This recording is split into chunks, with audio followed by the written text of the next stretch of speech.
Christian Guéda, vous êtes Camerounais résident aux États-Unis et vous investissez dans la promotion des intelligences pouvant soutenir le développement de l'Afrique.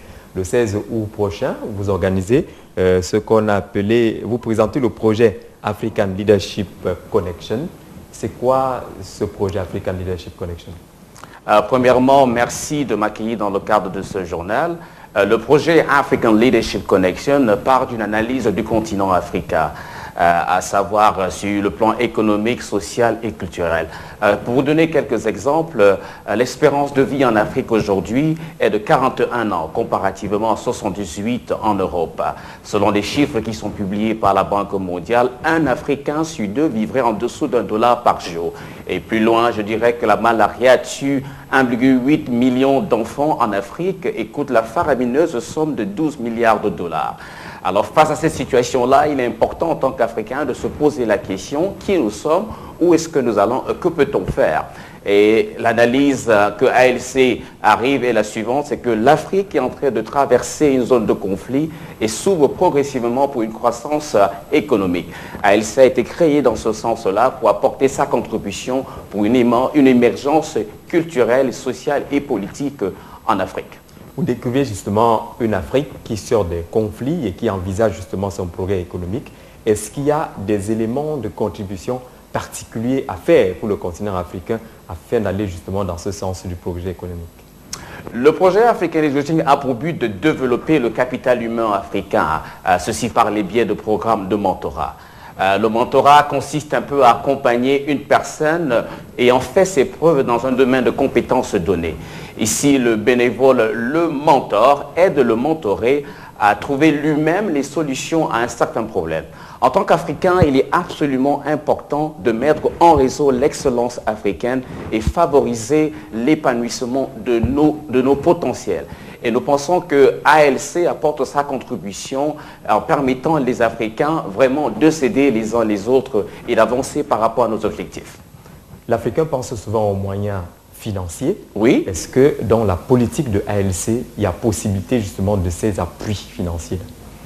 Je vais vous donner un exemple. ALC, il faut avouer que nous sommes soutenus par les Africains et d'autres institutions et nous offrons nos services de manière gratuite. Donc, il n'y a pas un service qui est attaché financier par rapport à ça. Je vais vous donner un exemple. Il y a des Africains qui ont appliqué à notre programme et qui ont eu la possibilité de recevoir des bourses de financement pour leur permettre de financer leurs études dans certaines universités de renommée internationale. Alors, il y aura donc ce forum-là le 16 août prochain. C'est ça. Il s'agira de quoi concrètement? Qui doit venir? Qui peut participer? Le 16 août, comme vous savez, l'une des passions de ALC, c'est faciliter le processus d'application des Africains dans les meilleures universités dans le monde entier. À cet égard, nous invitons les parents d'élèves, les étudiants, les bacheliers et les non-bacheliers à une journée d'information de l'école de Bordeaux qui s'installe en Afrique. Et les représentants de l'école de Bordeaux vont faire le déplacement à Dakar, ils vont faire le déplacement au JICAM. C'est le 16 août, l'entrée est libre et c'est gratuit, suivi d'un cocktail. Nous invitons les parents, nous invitons les étudiants à assister à ces journées d'information et de savoir vraiment de quoi il est question. Il y aura également plusieurs surprises à découvrir pendant cet événement-là. Vous vivez aux États-Unis et vous savez exactement que les États-Unis ont eu également un long parcours pour être ce qu'ils sont aujourd'hui. Au niveau où se trouve le continent africain, s'il y a des manivelles, laquelle il faudrait actionner davantage pour que l'Afrique accélère son processus de développement? Je vais vous avouer que c'est une très belle question parce qu'en tant qu'Africains, nous devrons être dans la constante de se réinventer en matière de leadership.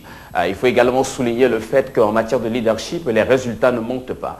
Nous sommes dans une situation où si nous continuons à travailler, nous avancerons par rapport à nos objectifs. Ce que je dirais, c'est quoi? En tant qu'Africains, nous avons peur de qui nous sommes. Nous avons peur tout simplement de développer notre potentiel. Nous croyons fermement que si nous continuons à nous compromettre, nous n'avancerons pas.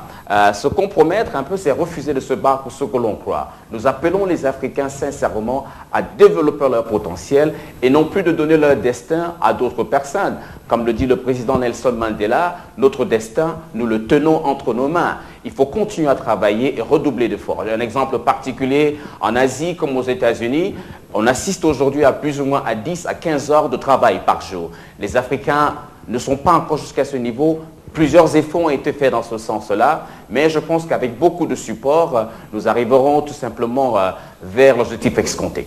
Christian Guéda, merci d'avoir participé à cette phase d'invité du journal de Canal 2 International.